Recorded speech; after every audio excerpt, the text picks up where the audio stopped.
Alrighty, top of the middle of the day to you, ladies and gentlemen. We're kind of going back at it again. We have the MS660 with the 30-inch Oregon lightweight bar and the full comp Husqvarna chain, but it's pre-Husqvarna making their own 3/8 pitch chain, so it's made by Oregon. And we left it barred up from the last session. We're going to run it first since it's going to be in the worst state of tune, so to speak. And you can see there's a big old Mondo knot just on this side of the underbelly of it, and we're going to hit that a little closer with the 044. Well, I guess technically it's an MS440 because we're sporting the gas cap and the oil cap. They're the twist lock version. But anyway, so this saw has the torque tweak that I do on occasion. After talking to its new owner, he decided, after we discussed how you get a call at 5:30 in the morning as you're about to your strip that you need to go cut somewhere else, he was going to need a backup, and he was going to need a backup that'd be able to handle a little bit longer bar. And even though it's 70.7 cc's, I think it's going to smoke the other two, which the other two would include my 462 that has a standard Psy-Ko, standard Psy-Ko zip kit, but it's a really early one from November of 2017, so I left myself a little wiggle room with that saw just because it was the first attempt. I went just about as far as I can go. We watched Mr. Nitta's 462. That saw was done up as far as I would take one and try to use it for a work saw, and he basically used that thing, likes it. Anyway, it ended up winning against mine, and so the progression happens, a little tweak here, a little tweak there, and things run a little bit better. Anyway, so back on track, we're going to run this one. I'm flying solo, so we won't be looking at the tack when they're cutting, unfortunately, but we'll be able to hear them a little bit. And we'll have a few pauses in the middle while I swap out the bar. It's a little cool, and we're going to make sure everybody's pretty warmed up. So there you go.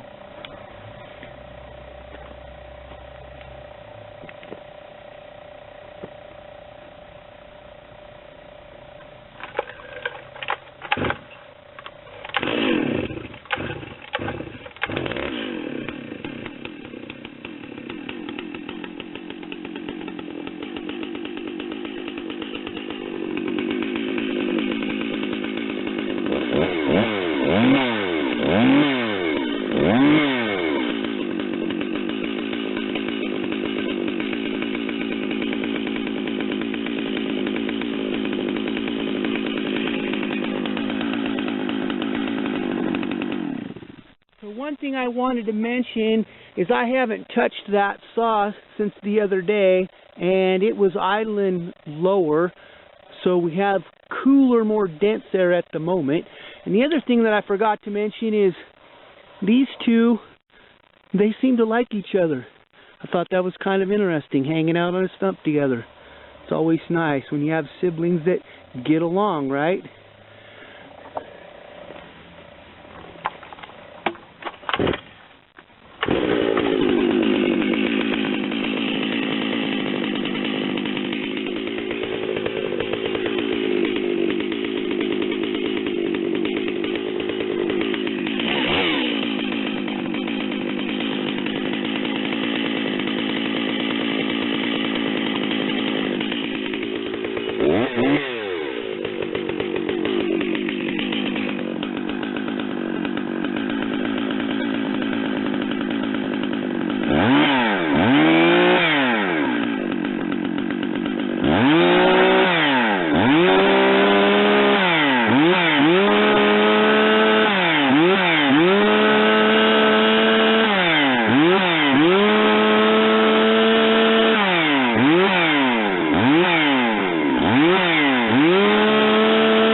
after a tweak and a lengthy idling on the ground session, we were a little loaded up. Took a second to get there.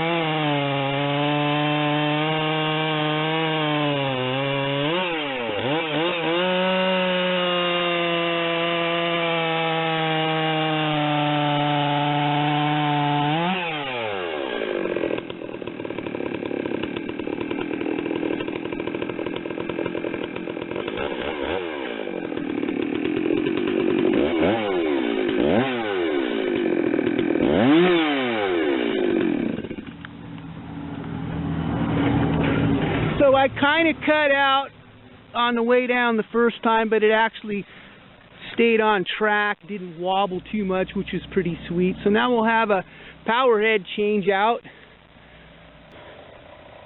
Okay, so we had a successful wardrobe change. Now, I think I wasn't able to actually show what we're talking about when we're checking the stop. So I have my custom tool here. We'll verify that it's zeroed out.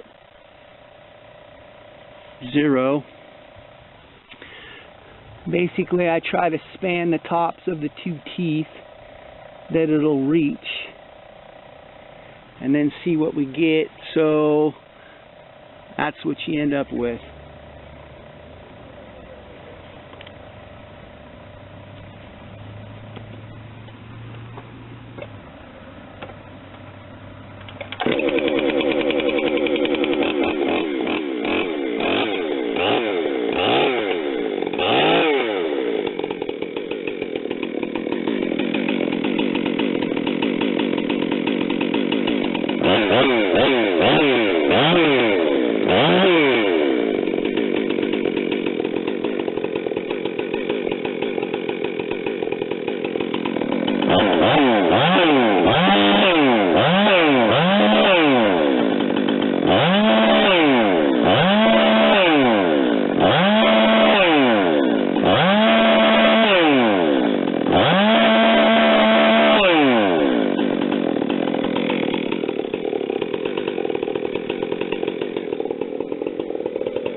So as you can see, we just skated down the edge of that knot. I'm going to go with this saw is actually winning on the 660, and if it's not, it's right there with it.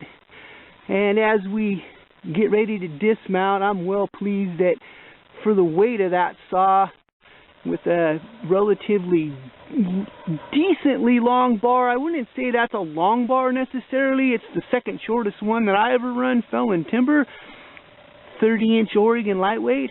But that's kind of a good combination with the weight of the power head, and that's kind of a thinning machine right there.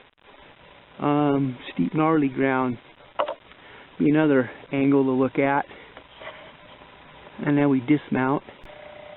Okay, so we had a successful dismount and a little warm-up session, but I forgot we better look at the chain.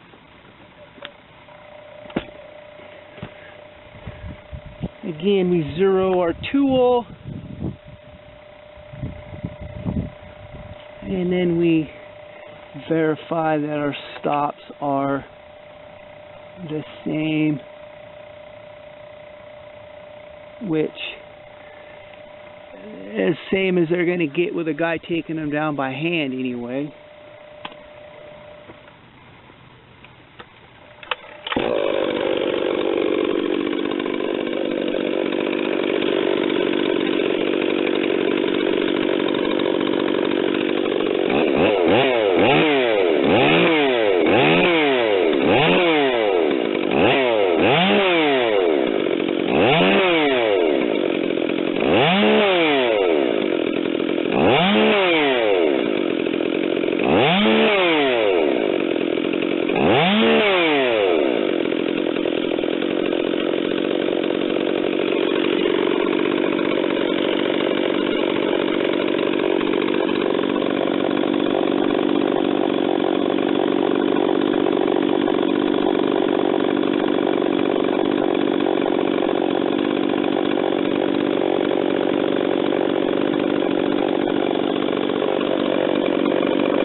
Okay, I'm going to be curious about the timed runs myself. We ran into actually 3 knots, the start of a big one, and 2 on either side with the 440. I guess that's ingrained in my head because that's the nomenclature they used when they first introduced that saw, 044. And I actually replaced the cylinder assembly on that saw because I didn't like the tolerance in it. It didn't have a lot of time on it necessarily, but it still had a little bit more slack than I really wanted.